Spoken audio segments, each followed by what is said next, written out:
Bom dia. No encontro de hoje, eu vou conversar com o pesquisador e performer Neto Machado. A partir do trânsito entre teatro, performance e produção cultural, o artista fala sobre autoinvestigação e disparadores criativos. Vamos lá?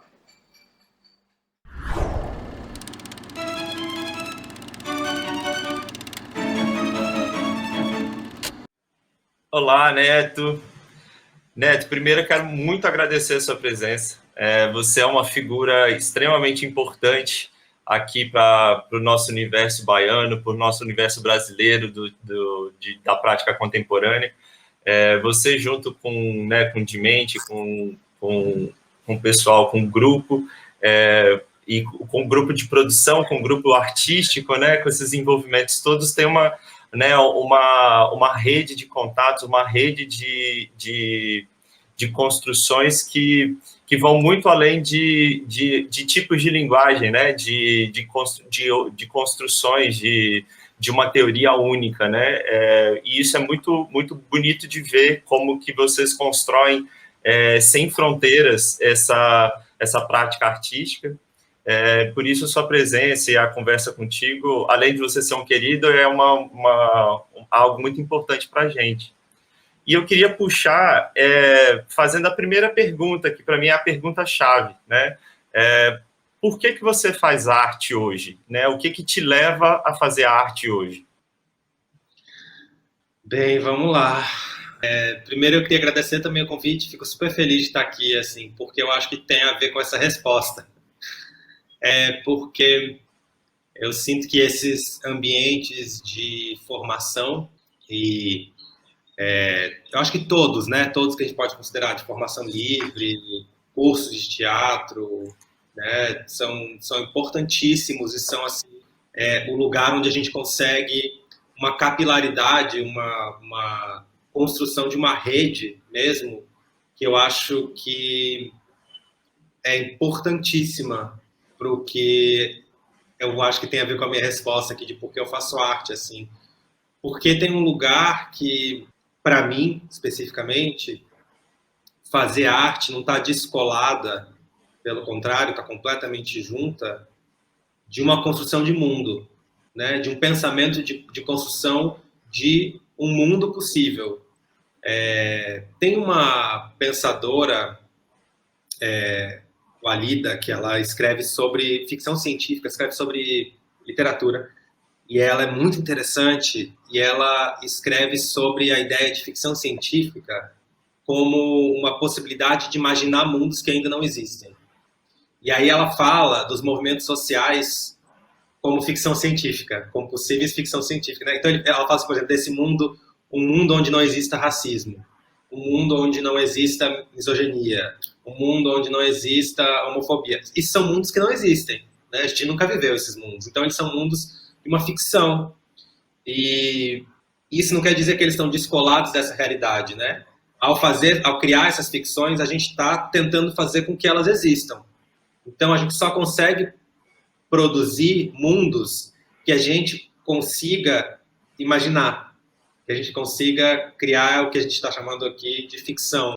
Então, eu sinto que o meu fazer artístico e por que eu faço arte é na tentativa de ir coletivamente construindo um mundo onde seja mais possível viver de uma forma coletiva, de uma forma comunitária, de uma forma onde a gente se encontre menos segregados, menos compartimentados, menos, né? Eu acho que tem um lugar que é esse desejo de construção de realidades que ainda não existem, que me faz criar, assim, que me faz criar.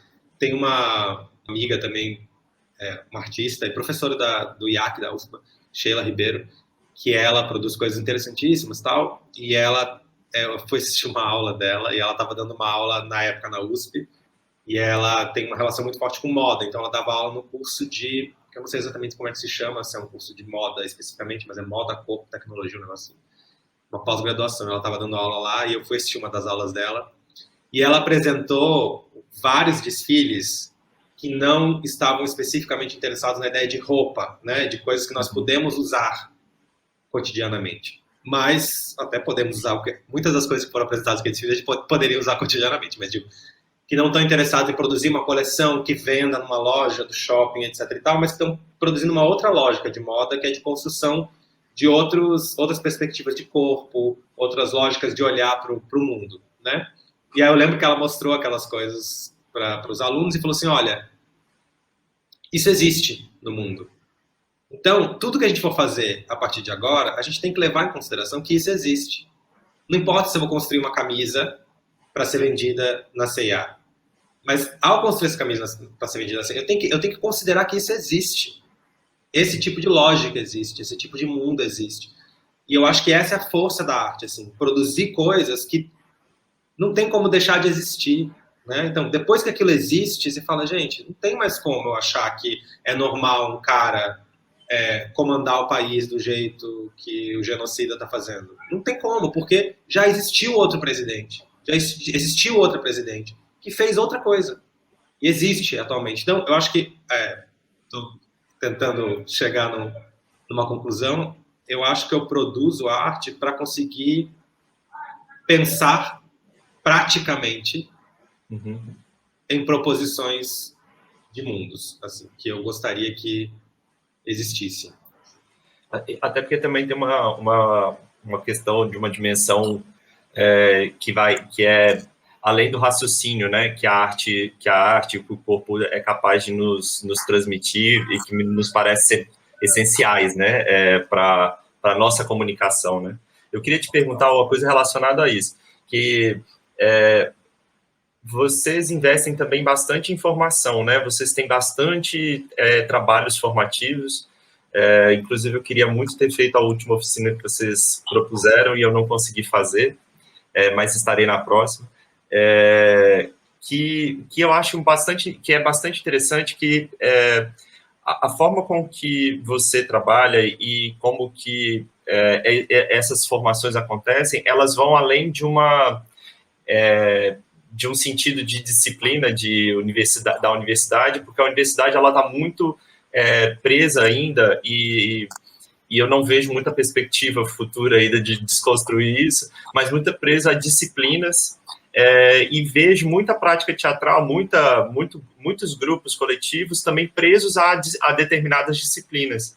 E vocês estão mais me parecem diluídas nessas disciplinas, assim, né? Buscando esses entrecruzamentos.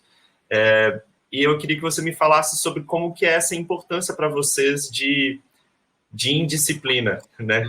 De não ter disciplina, né? De buscar essas múltiplas linguagens. Olha, eu acho que tem uma coisa muito interessante aí no que você fala, que é esse lugar do desejo de uma certa... vou usar essa palavra que veio agora na cabeça, não sei se é a melhor, mas de uma certa essência, né? Que eu sinto que existe em diversos campos e eu acho que tem sua importância para devidas lutas, inclusive, né? Então, assim, o que é teatro, né? Isso é teatro, isso não é teatro. Isso é dança, isso não é dança. Então, teve, por exemplo, no caso da dança, por exemplo, no começo dos anos 2000, uma luta muito forte de dizer assim, isso é dança, isso não é dança, e nós precisamos fortalecer e dizer o que é o campo da dança para fortalecer a dança como um campo de produção de conhecimento, porque o teatro vinha como um campo politicamente muito fortalecido e a dança vinha como uma prima pobre, assim, que ficava ao redor, pegando as rebarbas, principalmente se pensar em políticas públicas, né? Então tinha muito menos dinheiro para dança, quem produzia a dança tinha dificuldade de entrar nos lugares onde realmente tinha financiamento e tal. E aí criou-se um jogo de fortalecimento desse campo, pensando como algo específico e, portanto, colocando como algo que supostamente teria uma certa delimitação, né? Então, a dança é isso, o teatro é isso, e, portanto, nós precisamos de dinheiros diferentes, inclusive de quantias muito parecidas, porque os campos precisam... E eu acho isso importantíssimo. Digo, não é que eu estou desvalorizando essa luta, né? Mas, ao mesmo tempo, eu fico um pouco, como artista agora, pensando não como luta política ou luta de existência mesmo, né? Eu tenho que dizer que, como artista, eu sou bem desinteressado por tentar, para mim, parece um pouco assim, tipo, vou tentar definir o que é teatro, o que é dança, tipo, tem uma preguiça no sentido de que não faz muito sentido para mim eu perder tempo tentando entender uma coisa que está sempre em movimento. Essa é a questão. Assim. Então, porque o que vai ser produzido de teatro amanhã, depois, hoje à tarde, hoje de noite, eu não sei. Porque se a gente entende que teatro está relacionado diretamente à nossa realidade, gente, faz 1 ano e meio que a gente está vivendo dentro de casa. A gente nunca imaginou isso. Então, assim, se a realidade muda a esse ponto, como é que o teatro não vai mudar? Como é que eu vou saber o que vai ser teatro daqui a um... Então, eu não estou afim de entender o que é teatro, o que supostamente deixa de ser teatro ou não, porque eu estou interessado no movimento.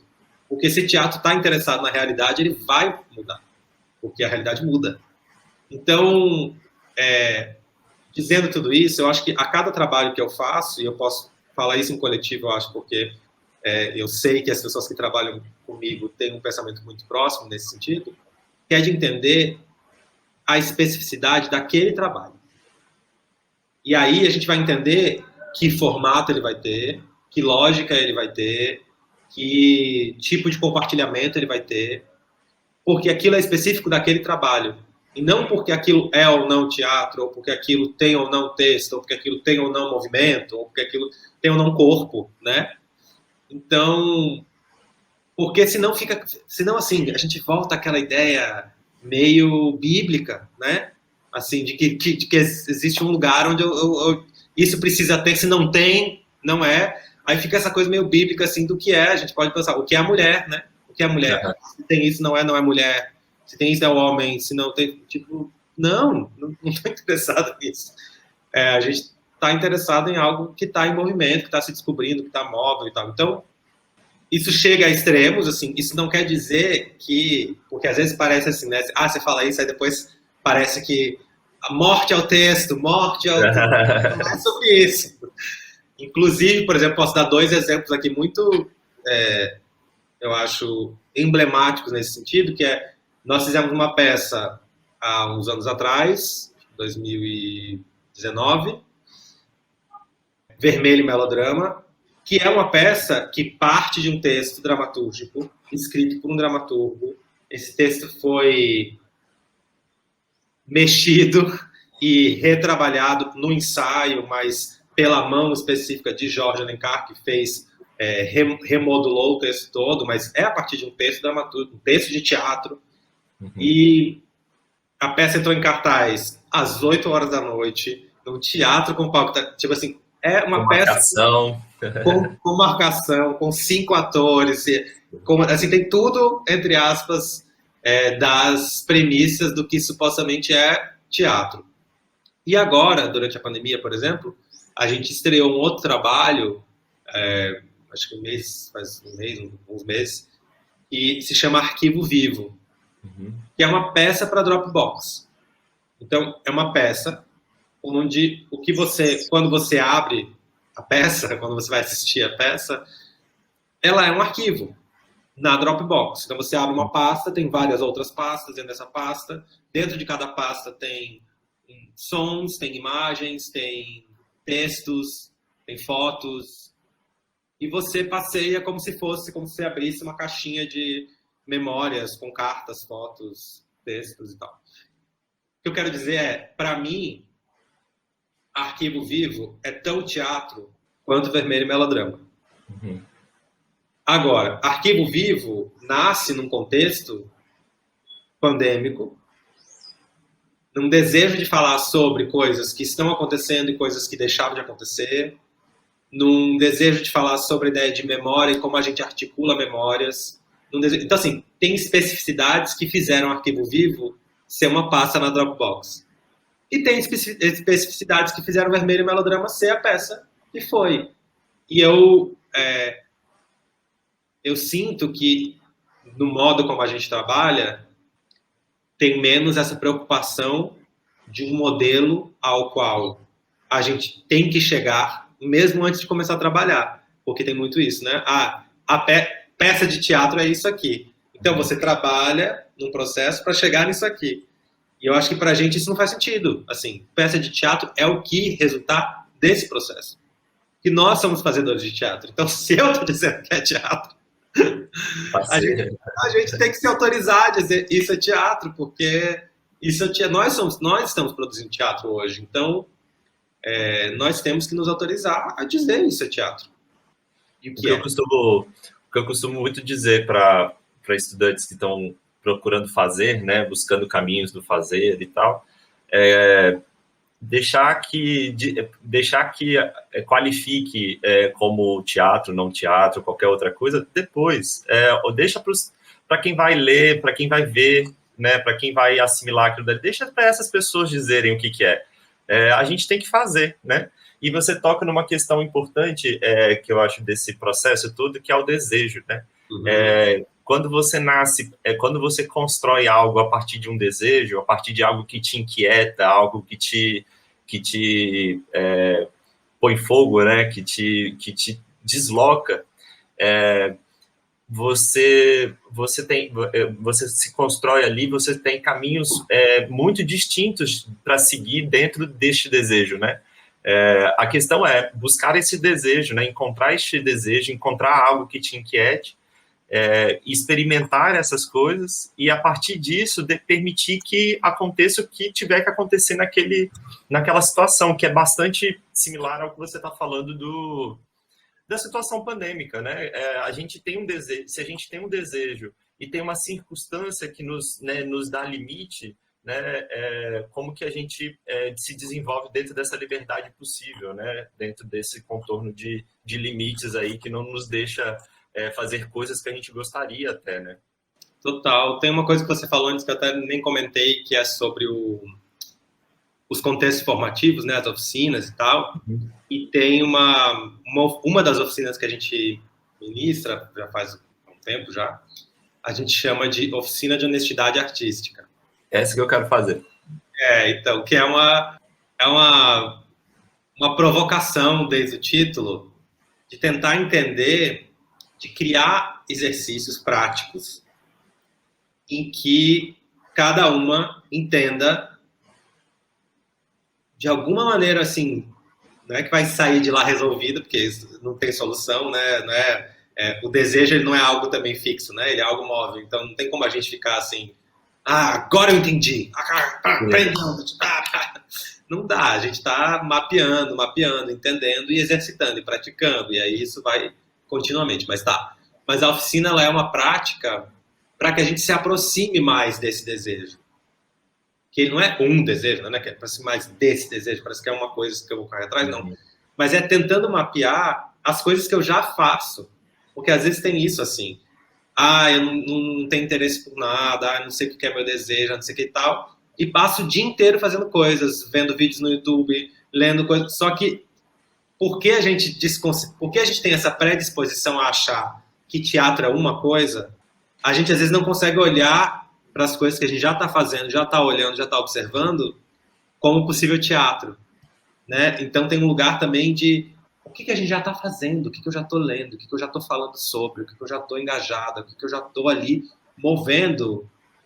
Talvez ali esteja o meu teatro, talvez ali esteja, e esse teatro que talvez esteja ali, talvez não tenha a cara do que eu acho que é teatro, ou do que me disseram que é teatro.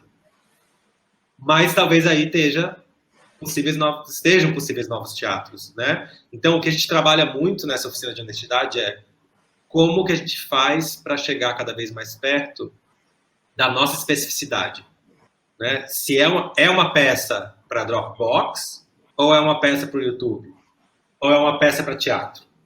É uma peça com uma pessoa ou com duas. É uma peça com luz acesa ou luz apagada.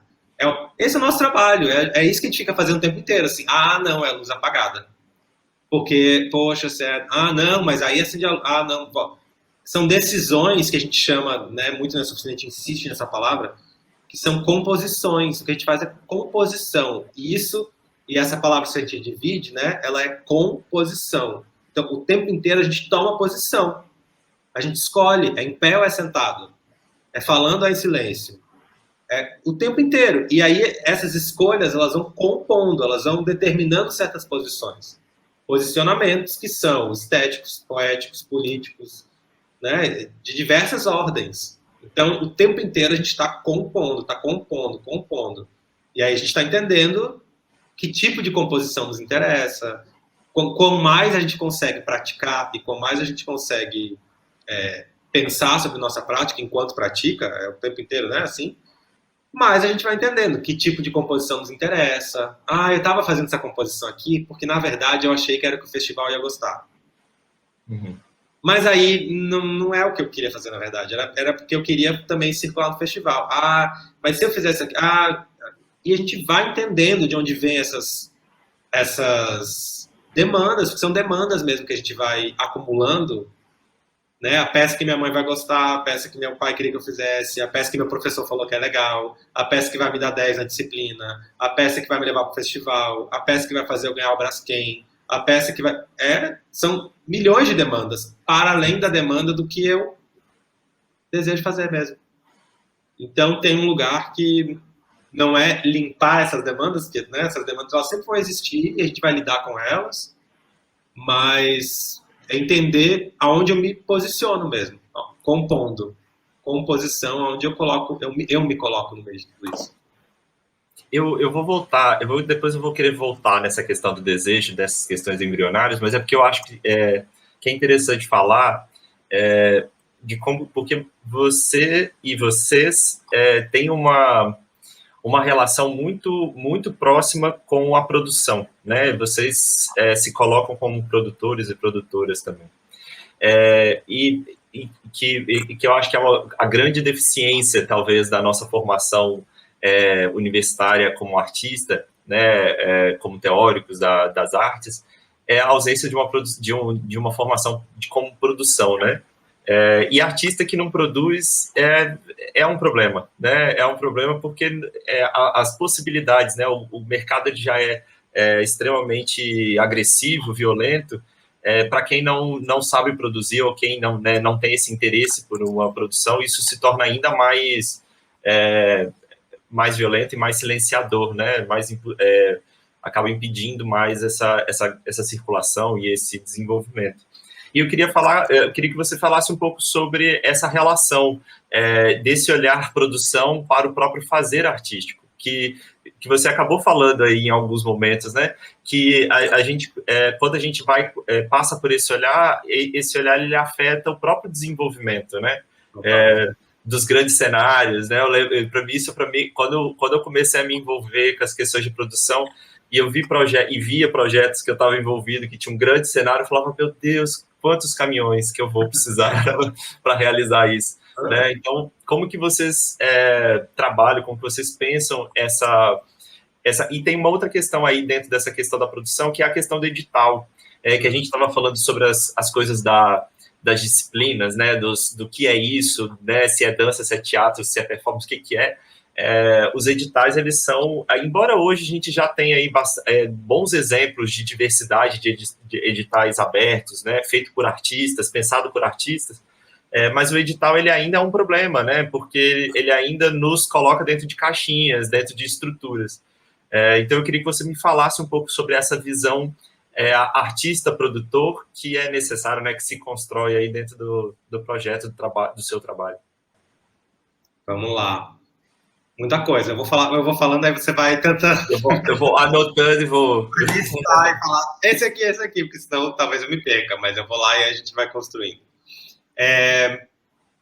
Tem uma coisa, eu sinto que vou falar algumas coisas aí. Primeiro, dessa relação artista-produtor, né? Tem uma produtora que é a Ellen Mello, que é quem trabalha com a Admente, quem coordena a produção da Admente desde 1998. E ela, para mim, ela é uma figura intrigante, interessantíssima, porque aos 18 anos, sei lá, 17 anos ela tinha na época, ela chegou junto desse grupo de adolescentes que estava começando a construir teatro e peças e coisas, e falou, oi, tudo bem, eu quero ser produtora. Tipo, ela entendeu que ela queria estar ali fazendo alguma coisa, mas que ela não tinha desejo de ir para o palco, nem de criar exatamente, mas ela tinha desejo de estar naquele ambiente, fazer aquele ambiente existir e tal. E então ela se formou como produtora ali na prática da Admente, como a Admente se formou, né? Como todas as artistas que fizeram parte da Admente também se formaram na prática ali juntas desde adolescente. Então eu acho muito bonita essa trajetória de alguém que escolheu fazer isso desde adolescente, assim, que identificou esse desejo e tal. Acho muito perspicaz, muito bonito. Tá? E ela fez um mestrado recentemente, escreveu uma dissertação sobre o festival que a gente produz, que é o ICEM Encontro de Artes, pensando essa relação entre produção, curadoria, projetos artísticos e essa ideia de uma gestão artística, uma produção criativa dentro desse ambiente e tal. E tem uma coisa muito interessante que ela usa, assim, como, de certa forma, como uma coluna da escrita dela, várias versões da fábula da cigarra e da formiga, que é aquela fábula que fala que a formiga trabalha, a cigarra fica se divertindo cantando, e aí no inverno chega, a cigarra não tem o que comer porque a formiga ficou trabalhando, e a cigarra ficou só cantando. E aí tem várias versões dessa fábula que uma cigarra fica... A formiga não deixa a cigarra entrar e a cigarra morre. Outra formiga deixa entrar por bondade, porque a formiga é muito boa. E aí fica essa dicotomia entre produção, quem trabalha, quem faz a coisa realmente acontecer, e a artista que está ali só cantando. Uhum. E tem uma coisa bonita que ela faz na dissertação, que ela vai escrevendo sobre esse lugar e pensando como produtora o que há de cigarra em mim e olhando para quem está ao redor dela, que somos nós, como as possíveis cigarras e o que há de formiga nessas cigarras, né? E aí ela vai olhando esse lugar de que, na verdade, não são coisas muito distintas e muito separadas nesse ambiente que a gente está, né, na Admente. Porque tem esse lugar mesmo que você aponta, que é um lugar de a gente construir um ambiente para que fosse possível, e a gente construiu, não é passado, a gente está construindo, porque todo dia tem que construir, mas é um ambiente para que seja possível fazer as coisas que a gente quer fazer. Então, eu como artista, fico o tempo inteiro pensando como é que eu vou criar ambientes para que essas coisas possam existir, ao mesmo tempo que Jorge faz isso, ao mesmo tempo que Osório faz isso, ao mesmo tempo que Ellen faz isso. E estamos o tempo inteiro ali, assim, a Larissa fazendo as coisas, as oficinas de luz, tudo pensado para que esse ambiente possa existir. E justamente porque, como você mesmo citou, essa política de editais, e eu tenho um pouco assim de ressalva, assim, em jogar pedra, e dizer assim, porque os editais, porque na verdade os editais nos últimos 20 anos regulamentam e, assim, garantiram suporte e financiamento para a arte no Brasil de um jeito que nunca tinha existido antes. Então, eu acho que os editais, na verdade, são importantíssimos. Mas, claro que tem seus prós e contras, e um dos contras é a falta de continuidade, a falta de perspectiva que você tem, porque você recebe um dinheiro por um edital por 7 meses, você não sabe quando você vai receber de novo, se vai, de que jeito. Então, tudo isso para dizer que o que a gente fez, que não é o que é melhor, né, o que é o mais legal, né, que é o modelo, mas o que a gente fez para que isso pudesse funcionar para a gente, é que a gente criou uma forma de o coletivo trabalha pelo coletivo. Então, nós trabalhamos para que isso aconteça quando a gente não consegue emplacar a nova peça de Osório, talvez a gente consiga fazer a oficina de Larissa. Quando não consegue fazer a oficina de Larissa, a gente está fazendo a peça de Jorge. E está produzindo um projeto de música. A gente está o tempo inteiro tentando achar um contexto para que essas coisas aconteçam. Não é sempre que eu consigo que meus projetos aconteçam. Mas eu estou, de algum jeito, ali alimentado por um ambiente que está fazendo com que eu consiga estar em constante movimento para que chegue uma hora que o meu projeto possa acontecer. Então, eu acho que esse ambiente retroalimentador que a gente conseguiu construir, que eu sinto que tem a ver com esse lugar de artista-produtor. Eu não me considero um produtor, por exemplo. Eu não me denomino um produtor, mas eu acho que o que há em mim de produtor é esse lugar de estar o tempo inteiro em trabalho por um coletivo. E esse trabalho é um trabalho de achar oportunidades, de pensar, de projetar, de voltar. Então, porque às vezes parece isso, né, que o artista, desculpa te cortar, só para acabar essa lógica de que parece que o produtor, ele vai fazer do projeto a divulgação, vai garantir o público, ele vai, tipo, parece que é tudo o produtor, e o artista está aqui assim, criando, assim, magicamente. Não é assim que a gente trabalha, tá? Então, assim, os projetos com os quais a gente se envolve, a gente escreve o projeto juntos, a gente está junto na concepção do projeto, a gente escreve os textos, a gente pensa orçamento junto. Ellen vem e fala assim, o que você acha desse orçamento aqui? Ah, mas se a gente fizesse isso aqui, mas nesse projeto faz sentido mudar o orçamento assim.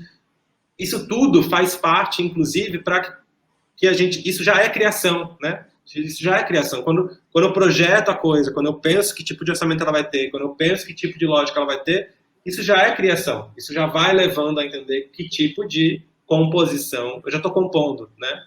Quando eu estou pensando que texto, que lógica, que orçamento e tal. Que era isso que eu ia puxar, assim, né? Que por mais que você não se veja como produtor, essa visão coletiva e que você se constrói na coletividade, ela afeta muito o fazer artístico, né? Ela afeta o caminho, e, na verdade, ela ajuda a construir esse caminho artístico, né? Ela é algo que se constrói, não inicia ali, mas também não termina ali, né? Fica o tempo inteiro, né, nesse trânsito, nessa conversa, né?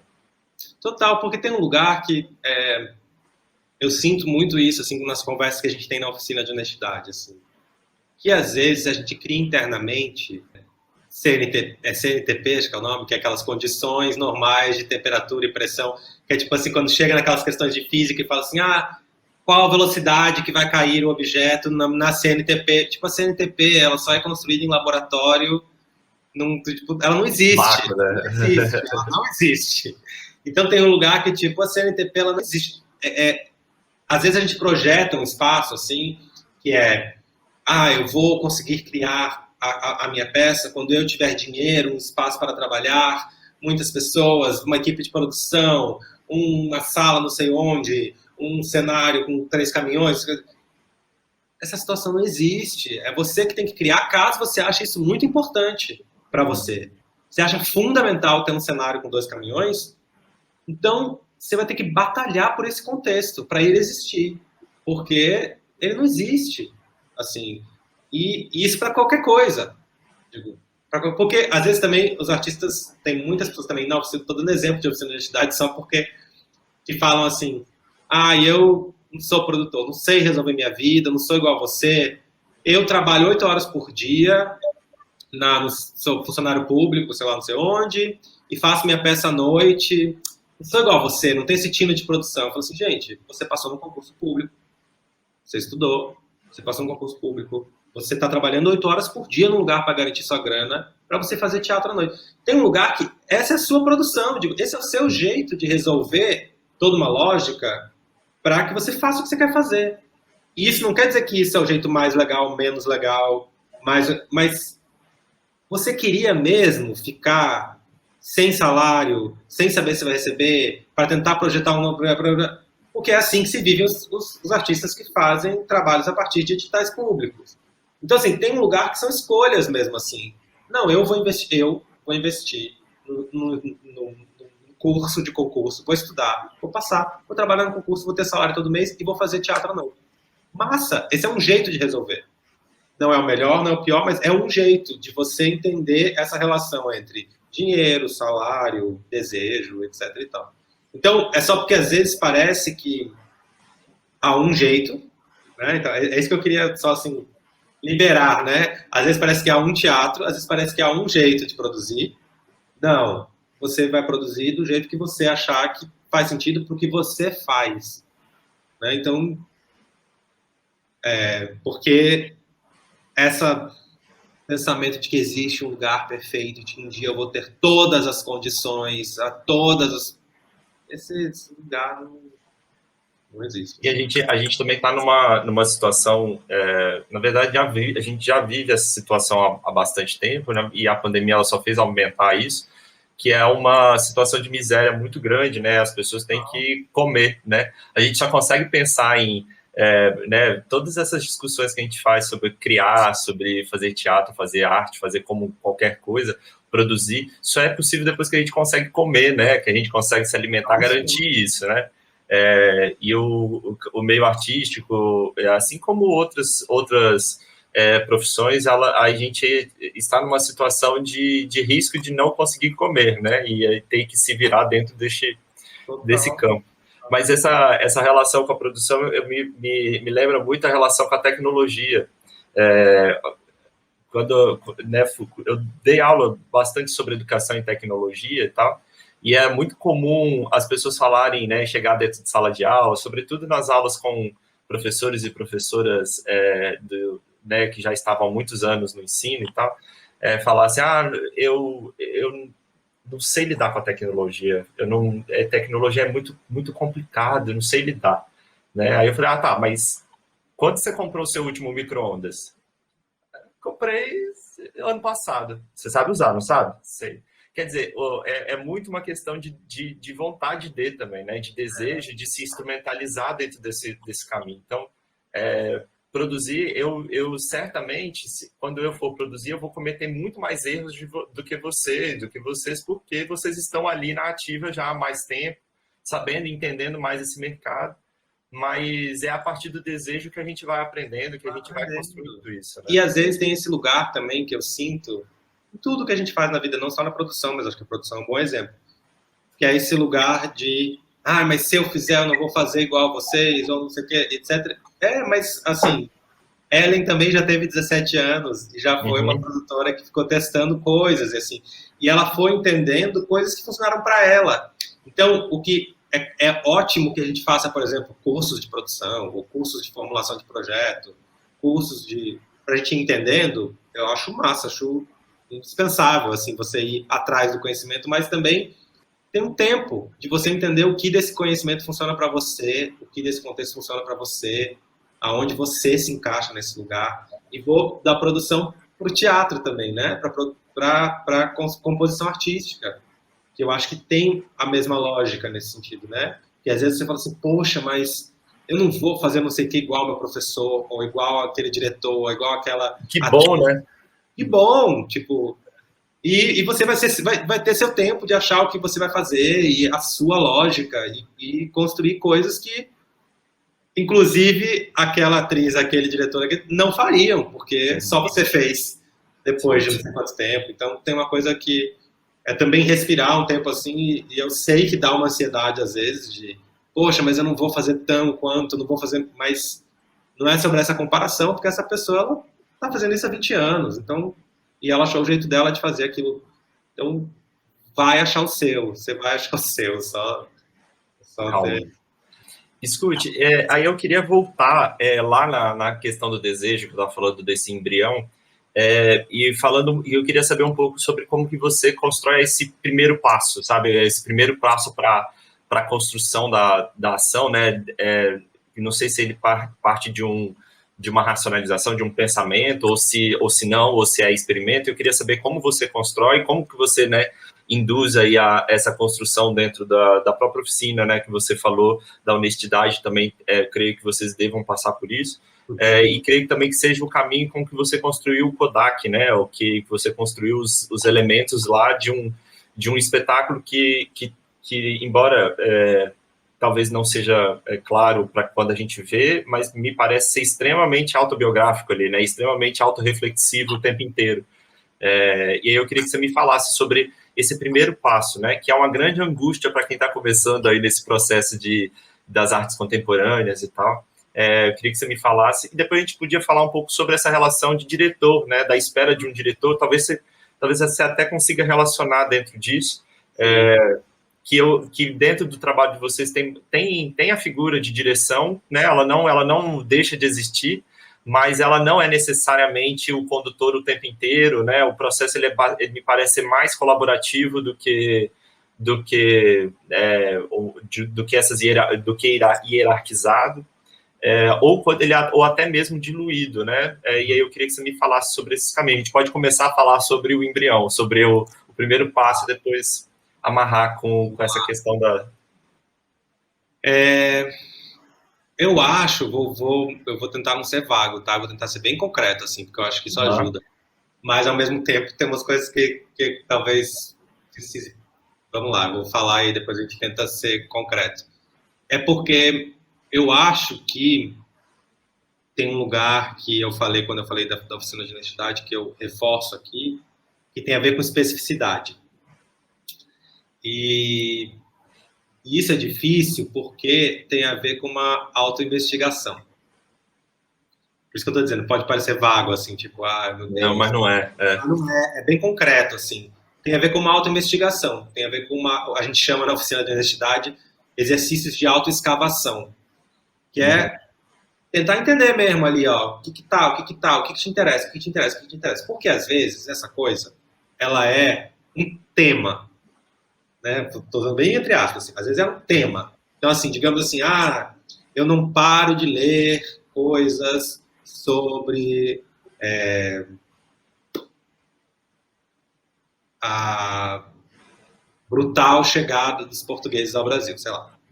E esse tema, ele fica assim, e eu já li vários livros, e eu fico vendo uns vídeos, e eu não sei exatamente o que é, mas essa chegada da colonização, essa violência, é isso, sei lá. Estou chutando aqui uma coisa por causa do livro que eu vi aqui na frente. Às vezes é um tema que você fica ali assim, e aí você olha e fala assim, poxa, então vamos tentar abrir ali, pesquisar esse tema. Às vezes é uma prática, né? Tem gente que é isso, assim, é uma prática. Eu tenho uma prática de... Estou também usando exemplos bem aleatórios, mas eu acho que só para tentar ser concreto. Eu tenho uma prática, por exemplo, tem um amigo que todo dia que ele acorda, ele limpa a casa, como uma prática de limpeza da casa, de si, de tudo. E aí ele começou a pensar nisso, assim. Eu falei assim, gente, todo dia eu faço isso. Eu começo, eu varro aí de um lado para o outro, aí depois eu faço isso.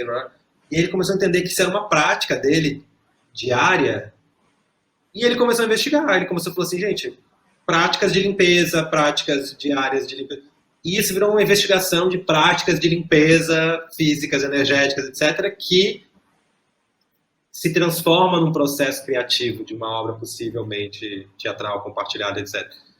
Então, assim, estou dando vários exemplos, mas na oficina de honestidade, o que a gente tenta fazer é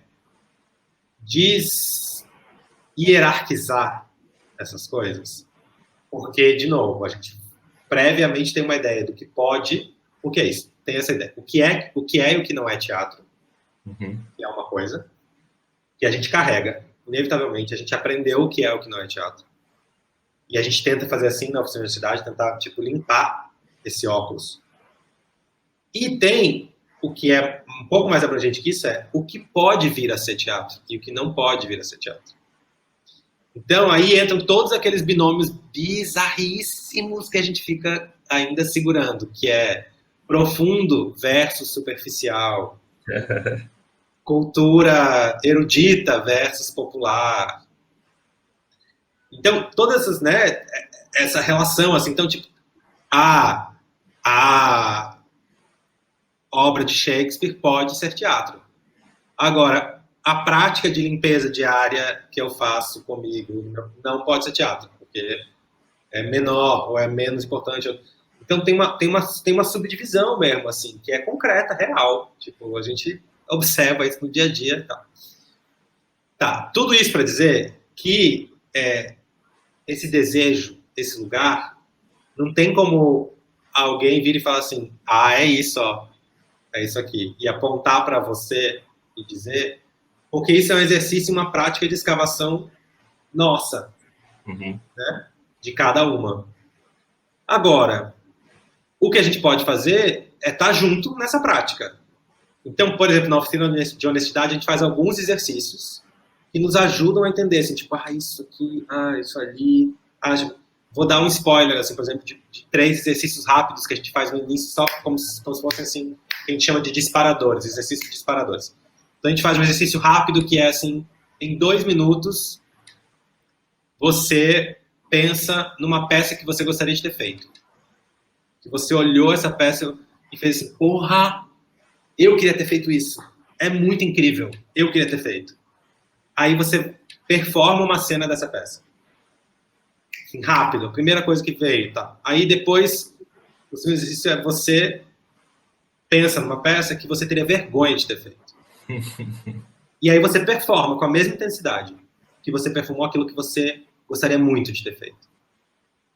Isso são só assim, exercícios rápidos que a gente faz para iniciar, porque algumas pessoas, depois de fazer esses exercícios, entendem que, na verdade, elas são muito movidas por aquilo que elas amam. Então ela fala, porra, eu sou movida por aquilo lá, ó, aquela peça, até hoje ela ficou na minha cabeça e eu tô aqui tentando chegar próximo daquela sensação daquela peça.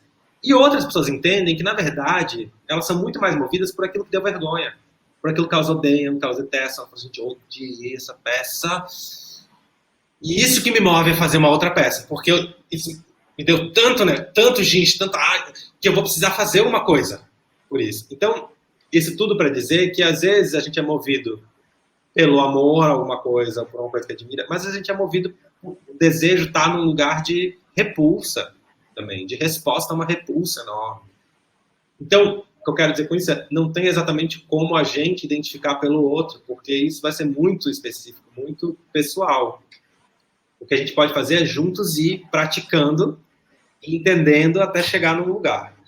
Então, eu, por exemplo, eu sei que eu sou muito movido, o que me dá muito prazer, muito tesão assim, de criar, é concretizar, é tentar concretizar ideias, desejos, conceitos em coisas práticas. Então, por exemplo, vamos trabalhar sobre memória. Vamos pensar sobre... tem aqui um desejo de falar sobre memória, pensar a memória do teatro.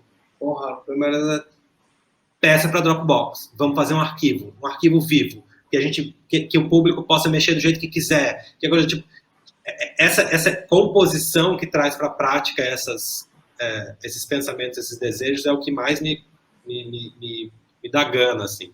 Que eu estou tentando fazer a ponte entre esses dois assuntos. Você viu que eu estou tentando fazer a costura. Que para mim é o lugar do diretor. Que é a pessoa que supostamente está tentando concretizar as coisas, né? Dizer, não, a cena é assim, ó. Você anda de lá para cá, você de cá para lá. Ou sei lá o que e tal. E essa função da diretora, ela pode ser uma função exercida por uma pessoa, ela pode ser uma função compartilhada por várias pessoas, ela pode ser uma função móvel, que se movimenta, porque ela é uma função, né? Ela não é uma encarnação, ela é uma função. Agora a gente deu uma aula um tempo atrás, um mês atrás, mais ou menos, na SP, Escola de Teatro, com uma turma de direção. E aí a gente acabou a aula, o menino falou assim, meu Deus, minha profissão acabou. Eu não tenho o que eu faça mais, o que faz o diretor? E foi muito legal, porque a gente começou conversando e tal, e ele falou assim, não, é muito legal, porque desmistifica essa função e também entende-se como uma função e não como uma pessoa, né? Digo, sei lá, tem a função da figurinista. Nem sempre a gente tem uma pessoa que é figurinista. Mas a gente sempre usa alguma coisa. Uma roupa, né? Ótimo se a gente puder ter uma pessoa, massa. Mas também pode ser de outro jeito. Então, o que eu quero dizer é, não é morte a diretora, não é morte a diretor, não é isso. Mas também como é que a gente experimenta essa função. Principalmente nesses contextos de formação. Como é que a gente experimenta dar concretude às nossas ideias, aos nossos desejos. Porque às vezes a gente pode experimentar e falar assim, não rolou. Não, fico aí 4 anos da graduação experimentando, aí depois da graduação eu falo assim, não, gente, eu quero trabalhar com uma diretora, eu vou chamar não sei quem e não sei quem. Massa, não tem problema nenhum. Não é que é certo ou errado. Mas é importante que a gente experimente essa função, porque ela pode criar chaves até para quando a gente trabalha com uma diretora. Porque aí a gente pode entender, ó, já passei por esse exercício, então eu consigo, inclusive, nessa relação com essa pessoa que assume essa função, criar diferentes diálogos, criar diferentes relações, né, possíveis diferentes, que gerem possíveis diferentes composições.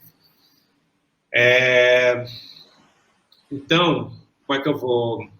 Tô tentando entender se foi muito vago ou se eu fui... Não foi. Me parece interessante que eu acho que o caminho que você constrói, ele é bastante dialógico, né? Ele busca diálogos, né? Porque me parece também que acaba sendo um pouco uma angústia nossa, assim, né? Como artista. Quando a gente produz, isso pode acontecer, né? A gente produz isoladamente, né? Está isolado e vai lá e produz aquilo dali, e coloca aquilo dali para ser visto.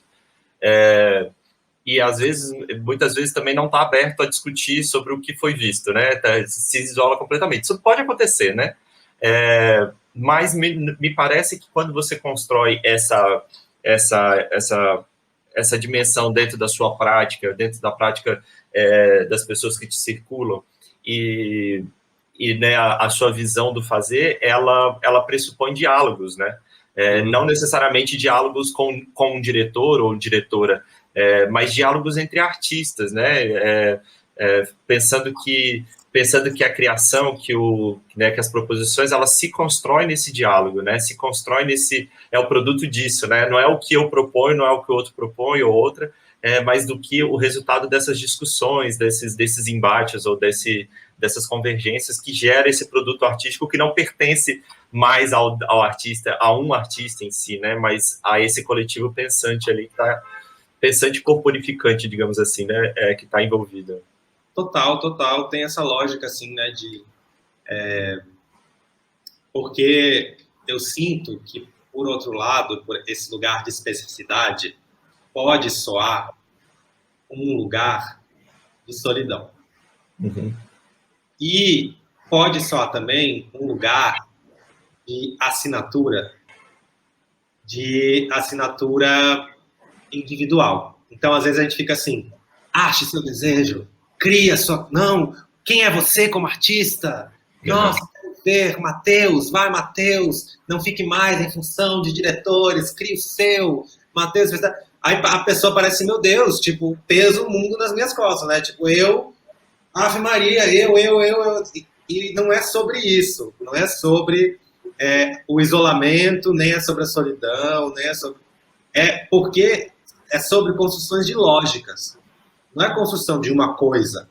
Eu não estou falando de celular, de computador, um livro, um negócio. Não, a gente está falando de uma lógica que pode chegar a construir um celular, pode chegar a construir um livro, pode chegar a construir um computador, mas essa lógica, ela pode ser construída, sim, sozinha, porque às vezes é isso mesmo. Me veio uma artista na cabeça agora, que o nome dela é Marta Soares, ela é uma coreógrafa, diretora de São Paulo, e ela tem esse processo bem solitário, bem sozinha, ela é assim, ela. Ela já fez coisas em grupo, mas assim, tem muito solo, que é um trabalho só ela e tal, que ela tem cena, ela dirige, ela... E tem um trabalho, por exemplo, que é incrível, é lindíssimo, que ela faz uma instalação, é uma peça de 1 hora, na verdade, assim, mas é uma mesa de pedra gigante, e você entra no espaço, tá um espaço meio escuro, assim, e em cima dessa mesa tem um monte de areia, assim, uma duna de areia. E de um dos lados da mesa tem um ventilador. E esse ventilador fica ligado o tempo todo, na mesma velocidade. Então, a areia da duna vai saindo aos poucos, assim. É um vento que leva um pouco de areia, assim, a cada momento. E aí, depois de um tempo que você vai vendo aquela duna ali, aquela areia se mover e tal, você começa a ver umas coisas embaixo da areia. E aí você começa a ver uns negocinhos, aí depois você começa a olhar e tal, e ela tá lá embaixo. Ela tá parada, enterrada embaixo dessa areia. E ela fica lá parada por 1 hora. Quando dá 1 hora, você vê um pouco mais, assim, aí você começa a ver assim, os pelos no braço dela, que parecem uma graminha dessa paisagem e tal. É tudo incrível, assim. Tá, disse tudo isso para dizer o quê? Que ela, por exemplo, tô dando um exemplo bem esdrúxulo, assim, mas só pra gente entender. Ela tem muito esse lugar de uma artista solo, que pensa, entre aspas, sozinha, e que acaba enterrada embaixo da areia, sozinha na peça. E é incrível. Uhum. É maravilhoso, assim, tipo, é uma das melhores peças que eu já vi na vida, tá marcada, assim, dentro de mim como uma experiência incrível. Então, é para dizer que, se você acha que a tua é ficar sozinho, criando lados, que você pode produzir coisas maravilhosas. Então, não é também que o sozinho é errado, etc. E tal. Sim. Mas existe uma outra forma de também criar coisas a partir do seu desejo, de criar coisas a partir da sua especificidade que não sejam a solidão, que é um pouco mais próximo do que eu faço. Eu tenho várias pessoas ao meu redor que trabalham comigo, que criam comigo, que dividem comigo, que colaboram comigo, que, etc. E tem várias coisas que eu assino, como direção, tem várias coisas que eu assino sozinho, inclusive, você deu o exemplo de Kodak, é um solo, de sozinho, eu assino direção, concepção, atuação, mas tem uma lista enorme de uma ficha técnica, de pessoas que estavam ao redor, que viram ensaios, que conversaram comigo, que me mandaram referências, que viram... que é uma construção coletiva e muito colaborativa. Então, só para dizer de novo que quando a gente fala em criação, especificidade, singularidade, não necessariamente tem a ver com solidão. Pode ter. Pode ser legal, inclusive. Uhum. Mas não necessariamente. Né? E não necessariamente precisa ser um desejo triste, e não necessariamente também precisa ser um resultado triste, né? Porque muitas vezes, quando a gente está nessa busca da autoinvestigação, de escavação, né, que vocês falam muito, a primeira coisa que desperta são memórias ruins, né, memórias tristes ou sensações ruins, né, e o resultado dessa experimentação, ela não precisa ser necessariamente, ela pode ser, né, e é bom que seja em algum momento, mas não precisa ser necessariamente coisas duras, violentas para si. E o resultado dessa experimentação, né, o processo criativo a partir dessa experimentação, ele não precisa permanecer nessa violência, né? Ele pode permear, tem um mundo aí para se construir, né? Tem, imagina, pode ser qualquer coisa, né? Uhum. Tipo, eu tenho uma frase que eu adoro que pode ser tudo, só não pode ser qualquer coisa. Sim. Pode ser tudo, só não é qualquer coisa. Qualquer coisa. Não é qualquer coisa. Mas pode ser tudo, no sentido que você pode ir para todos os lugares. Só que essas coisas que você for fazer, elas vão ser específicas, elas vão ser escolhidas com desejo, com tesão, com força de desejo mesmo, assim. Mas o que eu quero dizer, por exemplo, eu vou dar 2 exemplos de 2 amigas também, para tentar ser bem concreto, ou 3. Vou trazer o Osório para a roda. Osório, por exemplo, Fábio Osório Monteiro, que é um artista incrível, que eu admiro demais, trabalha com a gente e tal. Ele, por exemplo, os 2 trabalhos que ele criou e que ele faz, de certa maneira, uma assinatura autoral, digo assim, porque eu acho o Osório muito autoral em qualquer trabalho que ele faz, porque a presença dele é muito forte. Tá? Mas estou dizendo assim, nos trabalhos em que ele assina, solos, por exemplo, são 2 solos que ele assina, mesmo tendo direção de outras pessoas, por exemplo, né, ele assina como solo de Fábio Osório Monteiro, num dos trabalhos que chama Edital, inclusive está na internet aí no YouTube, só colocar Edital Fábio Osório, o que você acha? O que aconteceu? Essa é uma história boa para contar no contexto de formação. Ele estava no meio de um projeto, da Dimente, inclusive, em que a proposta do projeto era todos os integrantes da Dimente vão criar coisas autorais. Era pela primeira vez, e que não ia ser um trabalho único de todos, mas que ia se espalhar e que cada um ia pensar no trabalho autoral e em colaborações, etc. E em várias reuniões seguidas, Osório foi chegando e falando, gente, não sei o que fazer, não tenho ideia. Não tem nada me interessa. Um mês depois, a próxima reunião para apresentar a próxima etapa do projeto dele, a gente não tem ideia, não sei o que fazer, não sei o que. Aí, sim, sei lá, depois de 4 meses de projeto, ele chegou e falou assim, gente, eu não sei o que fazer, eu tô puto, toda vez que eu tento fazer alguma coisa, eu tento ir pra sala de ensaio, eu começo a chorar, eu não consigo fazer nada, eu vou abrir um edital, eu vou comprar um projeto autoral, porque eu não aguento mais, não sei o que. Aí a gente olhou pra ele e falou, tá aí. Vai fazer o quê, Osório? E aí foi o que ele fez. Ele abriu um edital público, compra uma obra autoral. E aí ele explicava todos os termos desse edital, como um edital de apoio e tal. E ele recebeu vários projetos do Brasil, de ideias, e ele falava nesse edital que ele compraria essa ideia e não daria créditos, porque já que seria uma obra autoral dele. Então ele compraria e a pessoa teria que assinar um termo de silêncio e sei lá o quê, né? E aí, a peça final que foi gerada a partir desse processo foi, ele realmente comprou um projeto autoral, e a peça final é ele falando desse processo. É ele explicando o que é o edital, ele dizendo que ele lançou o edital, e ele fazendo cenas das propostas que ele recusou. Então ele pega a proposta X e fala assim, por exemplo, essa proposta queria que eu dançasse não sei o que, uma coisa mais ou menos assim. Aí ele vai lá, dança, fala, eu não ia dançar isso, por que eu vou querer isso? Não, recusar essa proposta. Não vou fazer. Só que ele já fez, né? Então, todas as propostas que ele recusa são as que ele faz. E a única proposta que ele não faz na peça é a que ele comprou, que virou a proposta autoral e tal. Então, o que eu quero dizer com isso é, tem um lugar que é até um problema de trava, que não sabe criar. Até isso pode ser a sua questão de criação. Né? Então, realmente, tudo pode, só não pode qualquer coisa. Porque tudo... Ele estava travado, ele não sabia o que fazer, ele estava em depressão, ele chorava, e isso virou o lugar de criação. E ele fez várias coisas com essa peça, ele fez vários festivais, ele virou... começou a fazer a peça e participar de mesas de debate sobre o lugar do edital, sobre o lugar da autoria, sobre o lugar... Ele descobriu um lugar ali para ele que virou o mestrado dele. O mestrado dele é sobre, a partir de edital, pensando a ideia de criação e produção e etc. E tal. Então, a própria crise pode virar... E eu falei de edital, voltei nesse exemplo, agora lembrei, porque é uma peça muito bem-humorada. É uma peça que fala dessa crise de maneira, assim, é muito bem-humorada. Eu ri a peça toda e tal. Muito... É o jeito que o Osório acessa as coisas. O Osório acessa as coisas pelo humor. Ele tem esse lugar, que são coisas muito... Não é que são superficiais, de novo, não é aquele binômio profundo e superficial. Mas é de muita complexidade, muita profundidade, mas é a partir de um humor muito refinado, assim, muito, muito específico. Outra também que eu acho que é interessante dar né, a resposta do que aconteceu, que eu acho muito interessante, foi Rúbia, que é a Rúbia Romani, que faz uma peça que chama Tom B com a gente.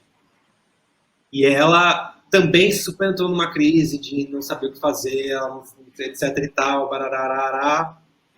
Aí teve uma hora que ela, não lembro a história exatamente, mas acho que ela foi num bar, e aí ela fez algum movimento lá, de pegar um guardanapo do chão, alguma coisa assim, e um amigo virou pra ela e falou assim, por que você pegou o guardanapo assim? Ela, porque eu pego o guardanapo assim, porque é assim que eu vivo. É assim que eu... Aí ele, nossa, mas pareceu que você estava fazendo uma cena, assim, uma cena burlesca, de pegar um guardanapo com toda... Ela, não, eu sou assim. Aí disse que ela foi pra casa com aquela pergunta, eu sou assim, eu sou assim, eu sou assim. E aí começou a entender que ela, né, todas as ideias de feminino que foram colocadas no corpo dela, na cabeça dela desde criança, todas as ideias de... Hoje em dia ela é rainha do burlesco. Ela é uma explosão do burlesco. E ela tem um drag king, que ela criou também uma persona masculina para pensar questões de gênero, masculinidades e as performatividades da masculinidade. Então ela tem o Rubão, que é a persona masculina dela. Então, assim, o que eu estou querendo apontar aqui, e que também tem muito humor, é só isso que eu queria dizer, mas é um humor que pensa questões muito profundas, de masculinidades que assim, foram muito violentas para ela, inclusive, assim. Mas ela pega e se transforma numa persona de um drag king que ela mesmo, por dentro, movimenta essas masculinidades, questiona e faz todo um jogo aí de humor e paródia, pastiche, etc. Então eu concordo, não precisa ser pela... Pode ser pela tristeza, pode ser pela dor, pode ser pela... Mas também não é o caminho, não é o único caminho, né? Não. Neto, eu quero muito te agradecer pela conversa. Foi muito, muito legal, né? Trouxe bastante informação aí para gente sobre o nosso universo e criativo, produtivo, e que a gente consiga, né, construir caminhos aí formativos, né, repensar esses lugares, esses não lugares como lugares, né, de criação. Muito obrigado, realmente, e fique bem aí, vamos nos encontrar o mais breve possível. Obrigado. Eu queria, assim, eu abri o celular aqui agora, porque eu queria confirmar se tinha mais um nome além de Abian. O que eu não falei, eu acho importante, assim, a gente estava falando do contexto baiano, etc. Eu falei agora de Osório e tal. Agora, essa semana, eu vi essa peça de Diego, mas tem uma direção nessa, porque é interessante isso. Assim, eu falo a peça de Diego, mas tem uma direção, é uma equipe enorme junto de Diego ali e tal. Que chama Abian, que entrou em cartaz pelo TCA, no YouTube do TCA, e é uma peça 360 graus, que você vira a câmera e assiste coisas ao tal. Mas eu queria só ressaltar aqui, porque foi uma das últimas coisas que eu vi de teatro em Salvador, e que eu acho que tem muito a ver com a nossa conversa. Assim, só para dar mais um nome aí, porque antes de acabar, acho que é importante assim afirmar, né, outras coisas que estão acontecendo na Bahia, em Salvador, etc., que tem muito a ver com isso. Assim, eu acho que esse trabalho, por exemplo, para mim, é assim, um luxo. E eu sinto que vai bem de encontro a tudo isso que a gente falou, assim, uma especificidade, um desejo específico, uma forma de pensar cena, dramaturgia, texto, atuação, direção, de uma maneira também muito específica, muito propositiva. É o teatro é o teatro que me dá tesão de ver, assim. E eu acho que tem várias pessoas produzindo, tem Lara Duarte, Laís Machado, tem um monte de gente que está produzindo coisas que eu fico muito assim, com tesão de ver e tal. Muitos outros, né? Mas só agora, assim, nomes que vieram rapidamente, eu acho importante deixar registrado, assim, também. E eu que agradeço, foi ótimo. Eu fico tentando, assim, fazer essa medida entre contextualizar as coisas e também tentar ser específico, porque para não fugir, assim, não ficar também muito conceitualzão, assim. Vamos ver, não sei se consegui muito, mas espero ter conseguido uma certa medida entre essas coisas. Conseguiu sim, trouxe esses bastante, é isso assim, né? Eu acho que é uma grande característica também da nossa pesquisa, né? A gente a prática, né? A reflexão sobre o que a gente faz, ela tem uma carga de informação muito forte, né? E a nossa valorização, e daí isso se torna teoria, né? A nossa valorização para essa perspectiva, ela não pode ser de ficar trazendo só livros de referência e buscar, né? Isso é muito importante também. Mas essa prática aí, esse caminho de reflexão sobre o que a gente faz e como faz e por que faz, né? Isso é extremamente importante para esse caminho de desenvolvimento formativo, teórico e prático, né? Nossa, total. Deixa eu dizer mais uma coisa, que eu não sei exatamente quando que as pessoas vão conseguir assistir esse papo, mas vou deixar aqui registrado mesmo, porque as pessoas já viram depois, etc. Mas esse ano vai acontecer o IC, Encontro de Artes, que é o festival que a gente organiza, sim, e que é um festival muito interessado por todas essas questões que a gente trouxe aqui hoje, né? E de um festival que não se diz exatamente um festival de teatro ou de dança, mas tem programação muito múltipla e que pensa o convite a artistas que também estão pensando sua prática sem necessariamente se fixar num campo, etc. E esse ano o festival é em cima do tema Arte dá Trabalho. Uhum. Então tem todas essas relações assim de arte e trabalho e as inúmeras vertentes que partem daí. Então tem uma programação que pode ser interessante assim para as pessoas que quiserem olhar mais a partir dessa conversa que a gente teve. Vai ser em agosto, na última semana de agosto, e ela vai acontecer completamente virtual, né? Não é um festival presencial, então vai dar para ser visto de onde as pessoas estiverem. Estaremos aqui, né? Não estaremos lá, não estaremos aqui. Veremos. Se cuide. Obrigado. Um beijo. E até o nosso próximo encontro aí. Até mais. Agradeço a todo mundo que está assistindo aí. Até mais. Espero que a gente fique em contato. Nos falamos. Obrigado, querido. Um beijo.